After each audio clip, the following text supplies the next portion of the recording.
ಹೇಳ್ತೀನಿ ಕೇಳಿ. ಬೇರೆ ಸುಮ್ನೆ ಮಾತಾಡ್ತೀರಾ. ನಿಮ್ಗೆ ಏನಾದ್ರು ಪ್ರಾಪರ್ಲಿಟಿ ಬೇಕಾದ್ರೆ, ನಿಮ್ಗೆ ಏನಾದ್ರು ಎಂಕರೇಜ್ ಬೇಕಾದ್ರೆ ಮಾತ್ರ ತೋರಿಸ್ತೀರಾ. ಅದನ್ನ ಬಿಟ್ಟು ಬೇರೆದನ್ನ ತೋರಿಸಿ. ಯಾರೋ ಸತ್ರು, ಬೇರೆಯವ್ರಿಗೆ ಏನೇನ್ ಆಗಿದೆ ಅದನ್ನೆಲ್ಲ ಯಾಕೆ ತೋರಿಸ್ತೀರಾ? ಇಷ್ಟು ಚಪ್ಲಿ ಬಿದ್ದಿದೆ, ಯಾಕೆ ಬಿದ್ದಿದೆ ಅಂತ ನಿಮ್ಗೆ ಗೊತ್ತಾ? ಒಂದು ಗೌರ್ಮೆಂಟ್ ಕರೆಕ್ಟಾಗಿ ಸೆಕ್ಯೂರಿಟಿ ಕೊಟ್ಟು ಇಲ್ಲಿ ಮಾತಾಡಿದ್ರೆ ಯಾವ್ದು ಇರ್ತಾ ಇರಲಿಲ್ಲ. ಆರಕ್ಷರು ಬರ್ತಾರೆ, ಹೊಡಿತಾರೆ, ಅವ್ರದ್ದೇನೋ ಮಾಡ್ತಾರೆ. ಪಾಪ ಅವ್ರಿಗೂ ಗೊತ್ತಿಲ್ಲ ಯಾಕೆ ಇಷ್ಟು ಜನ ಬರ್ತಾ ಇದಾರೆ ಅಂತ. ನಿಮ್ಗೂ ಗೊತ್ತಿಲ್ಲ. ಬಂದ್ ಸುಮ್ನೆ ವಿಡಿಯೋ ಮಾಡ್ತಾ ಇದ್ರ, ನಿಮ್ ಪಾಪರ್ಲಿಟಿಗೋಸ್ಕರ ನೀವ್ ಮಾಡ್ತಾ ಇದ್ರ.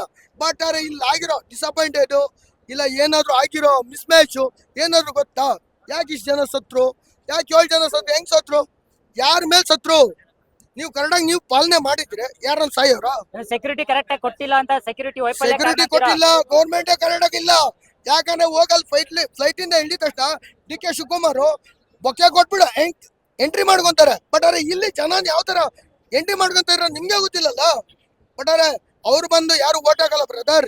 ಇಲ್ಲಿರೋರು ನಾವು ಗೆಲ್ಸೋದು. ಯಾಕಂದ್ರೆ ನಾವು ಪೀಪಲ್ಸ್, ಆಯ್ತಾ?